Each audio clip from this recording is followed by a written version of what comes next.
கொலஸ்ட்ரால்ங்கிறது total கொலஸ்ட்ராலை விட LDL cholesterol தான் கெட்ட கொழுப்புன்னு சொல்லுவோம். அது லீத்தல் கொலஸ்ட்ரால்னு வச்சுக்கலாம். அதான் டெட்ரிமெண்டல். அது நார்மலாக இருக்கும்போது கூட ஒன்றும் செய்யாது. ஆக்சிடைஸ்டு எல்டிஎல் தான் இரத்த குழாயை பேஸ் பண்ணி உள்ளே போய் அப்படி படிஞ்சுக்கிடும். அப்போ மேலே ஒரு லேயர் இருக்கும். இந்த ஆக்சிடைஸ்டு எல்டிஎல் என்ன பண்ணுவோம், கீழே போய் அந்த எண்டோத்தீலியம் அந்த லைனில் உள்ளுக்குள்ளே நுழைகிறதுக்கு அந்த ஆக்சிடைஸ்ட் ஸ்டேஜில் தான் அதுக்கு பவர் கிடைக்கும். ஆக்சிடைஸ்டு ஸ்ட்ரெஸ் எப்போ வருது, ஸ்ட்ரெஸ்ஸு, கோவம், சரியாக ப்ராப்பர் ஸ்லீப் இல்லாமல் இந்த சனியன்கள் தான் அந்த ஆக்சிடைஸ் பண்ணுறது. சரியான ரெஸ்ட் இல்லாமல் போகிறது.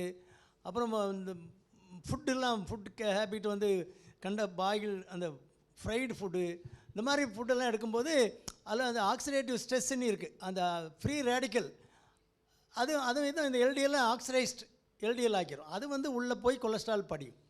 அப்போ கூட இருந்தால் கூட பரவாயில்ல, நீ நார்மலாக இருந்தால் அது ஒன்றும் பண்ணாது. நம்மளும் சேட்டை பண்ணோம் அப்படின்னா அந்த ஆக்சிடைஸ்ட் எல்டிஎல் வந்து உள்ளே படிஞ்சு இப்போ ஒரு லேயர் பைப்பு போயிட்டுருக்குன்னா உள்ள பைப்பில் தண்ணி போகிற மாதிரி போகுது. இது அந்த கீழே உள்ள லேயருக்கு உள்ளே போயிட்டுனா அப்படி மேல் மாதிரி அப்படி மொழி மாதிரி தூக்கிடும். அப்போ கொஞ்சம் கொஞ்சமாக அது வந்து அத்திரோஸ்க்ளீரோசிஸ் அது பேர், அத்திரோஸ்க்ளீராட்டிக் பிளாக் அது பேர். அந்த பிளாக் என்ன பண்ணும், அதுவும் ஹைப்பர் டென்ஷன் உள்ளவங்களுக்கு, டயபெட்டிஸ் உள்ளவங்களுக்கு, அல்லது ஸ்ட்ரெஸ் அதிகமாக உள்ளவங்களுக்கு, தூக்கம் சரியில்லை, இந்த மாதிரி ஒரு ஸ்டேஜில் அது வல்னரபிள் பிளாக் ஆகிரும். அந்த மேலே உள்ள கவரிங் இன்னர் கவரிங் இருக்கு இல்லையா, அது வந்து ஃப்ரையபிளாக இருக்கும். இன்னர் கவரிங் ஸ்ட்ராங்காக இருந்தால், கொலஸ்ட்ரால் அதிகமாக இருந்தால் கூட ஒன்றும் பிரச்சனை இல்லை. இன்னர் கவரிங் அது மேலே அதில் கோட் பண்ணிருக்கு இல்லையா, அது வந்து ஃப்ரையபிளாக இருக்குன்னு வைங்க, அது பேர் வல்னரபிள் பிளாக் இல்லை அன்ஸ்டேபிள் பிளாக். அது திடீர்னு ரப்சர் ஆகிட்டுன்னு வைங்க. இப்போ நம்ம கையில் ஒரு காயம் படுது, உள்ள ரத்தம் ஓடிக்கிட்டு தான் இருக்குது, தெரியுதா? இல்லை. சிராய்ப்பு கீழே விழுந்து ஒரு சிராய்ச்சிட்ட உடனே சிறுன்னு அப்படி ரத்தம் கசியுது இல்லை, கசிஞ்சு என்ன ஆகுது, ஒரு 5 நிமிஷம் கழிச்சா உறைஞ்சிருது, சின்ன சிராய்ப்பு உறைஞ்சிருது. அதே மாதிரி இரத்த குழாயில் இன்னர் லைனில் உள்ள லைனில் ஏதாவது அபரேஷன் ஏன்னா எவ்வளோ ஃபாஸ்ட்டாக பிளட் போயிட்டுருக்கு, கிலோமீட்டர் ஏகப்பட்ட 50 கிலோமீட்டர் 100 கிலோமீட்டர் ஸ்பீடில் ஓடிக்கிட்டு இருக்குள்ள, போகும்போது அது சின்ன ரப்சர் ஆகிட்டுன்னு வைங்க. அப்போ ரத்த உறைவுத்தன்மை அங்கே வந்து ஆக்டிவேட் ஆகிடுது. ஆக்டிவேட் ஆகும்போது அந்த அணுக்கள் எல்லாம் ஒன்று சேர்ந்து ஒரு 10 நிமிஷம் 1/4 மணி நேரத்தில் கிளாட் ஃபார்ம் ஆயிடுது இரத்த குழாய்க்கு உள்ள. இதுதான் ஹார்ட் அட்டாக்கு அல்லது பக்கவாதம். அந்த இரத்த உறைவு த்ராம்போசிஸ் இது வர்றதான் கொலஸ்ட்ராலுடைய அந்த கொலஸ்ட்ரால் உள்ளே இருக்குல்ல, அது வந்து அந்த ஒரு மேலே உள்ள லேயர் போனதும் கொலஸ்ட்ரால் அப்படியே வெளியில் வரும். வந்தோடனே அதில் உள்ள மெட்டீரியல்ஸ் எல்லாம் பிளேட்லெட்டுங்கிறது தான் பிளேட்லெட் அக்ரிகேஷன். அந்த பிளேட்லெட் வந்து அதில் ஒட்டிக்கிட்டு அந்த கிளாட்டிங் ஃபேக்டரை ஆக்டிவேட் பண்ணிட்டோன்னா கடற்கரைன்னு மெஷ் மாதிரி வலை மாதிரி பின்னி அப்படியே ஆர்பிசி டபிள்யூபிசின்னு இரத்த சிவப்பணுக்கள் வெள்ளை அணுக்கள் எல்லாத்தையும் உள்ளே சேர்த்து அப்படியே ஒரு கிளாட் ஃபார்ம் ஆகி பந்து மாதிரி ஆக்கி டக்குன்னு அடைச்சிக்கணும். இதுதான் ஹார்ட் அட்டாக். அப்போ இந்த கொலஸ்ட்ராலை நம்ம கண்ட்ரோலாக வைக்கணும்னா ஒன்று இந்த மாதிரி ஸ்ட்ரெஸ்ஸு குறைக்கணும், அல்லது ஒரு லெவலுக்கு மேலே நார்மல் இண்டிவிஜுவல்னால் எல்டிஎல் வந்து 120 130 வரைக்கும் கூட இருக்கலாம் நார்மலாக இருக்காங்கன்னா. டயபெட்டிஸ்னு வந்துட்டால் 100 கிலோ எல்டிஎல் இருக்கணும். அப்படியும் ஒரு இன்சிடெண்ட் வந்துட்டு ஒரு ஸ்ட்ரெஸ்ஸு உங்களுக்கு ஒரு அட்டாக் வந்து அட்மிட் பண்ணியிருக்காங்க, அல்லது ஒரு ஸ்டென்ட் வச்சுருக்கு, அல்லது பைபாஸ் பண்ணிங்கன்னா 70க்கு கீழே இருக்கணும். அந்த டார்கெட் வேரி ஆகும். உங்களுக்கு 70க்கு கீழே இந்த மாதிரி கார்டியாக் ஈவெண்ட்ஸ் உள்ளவங்களுக்கு இல்லை அப்படின்னா ஸ்டாட்டின்ங்கிற மாத்திரை இருக்குது. ஸ்டாட்டின் வந்து is a potent drug cholesterol குறைக்கிறதுக்கு. அதை 10 மில்லிகிராம் அட்ரோவாஸ்டாட்டின், ரொசுவாஸ்டாட்டின், பிரவாஸ்டாட்டின் அந்த மாதிரி இருக்குது. ஸ்டாட்டின் இருக்குது. பொதுவாக இந்த கொலஸ்ட்ரால் குறைக்கிறதுக்கு அட்ரோவாஸ்டாட்டின் அல்லது ரொசுவாஸ்டாட்டின்ங்கிற மாத்திரை போடுவோம். ஒரு குறிப்பிட்ட டோஸில் போட்டுட்டு கண்ட்ரோல் வரலை அப்படின்னா டோஸை கூட்டிக்கலாம். Statin is a must. ஒரு அட்டாக் வந்தவங்களுக்கோ ஸ்டென்ட் வச்சவங்களுக்கோ அல்லது இந்த மாதிரி கார்டியாக் ஈவெண்ட்ஸ் இருக்கவங்களுக்கு ஸ்டாட்டின் இஸ் எ மஸ்ட். கண்டிப்பாக அதை வந்து நம்ம டார்கெட்டை வந்து ஒரு 3 மாதம் 6 மாதம் ஒருக்கா பார்த்து கொலஸ்ட்ரால் நம்ம உங்களுக்குரிய டார்கெட் என்னவோ அதுக்கு கீழே இருக்கான்னு பார்த்துக்கணும்.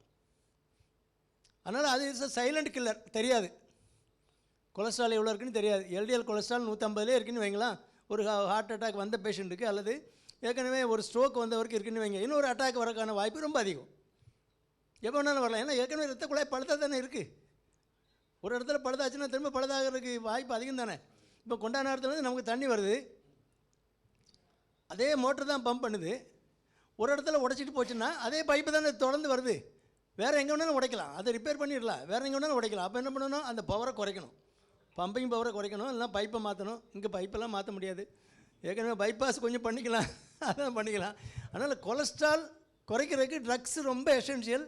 அதுவும் ஒரு அட்டாக்கோ அல்லது ஒரு ஸ்டென்ட் வச்சவங்க அது சும்மா இது என்ன மாத்திரை அப்படின்னு நினச்சி பைத்தியக்காரத்தனமாக விடக்கூடாது. நமக்கு 10 வருஷம் இன்னும் ஒரு 10 வருஷம் 15 வருஷம் கழித்து வரக்கூடிய ஒரு ஹார்ட் ப்ராப்ளம் திரும்ப 5 வருஷத்தில் வந்துடும்.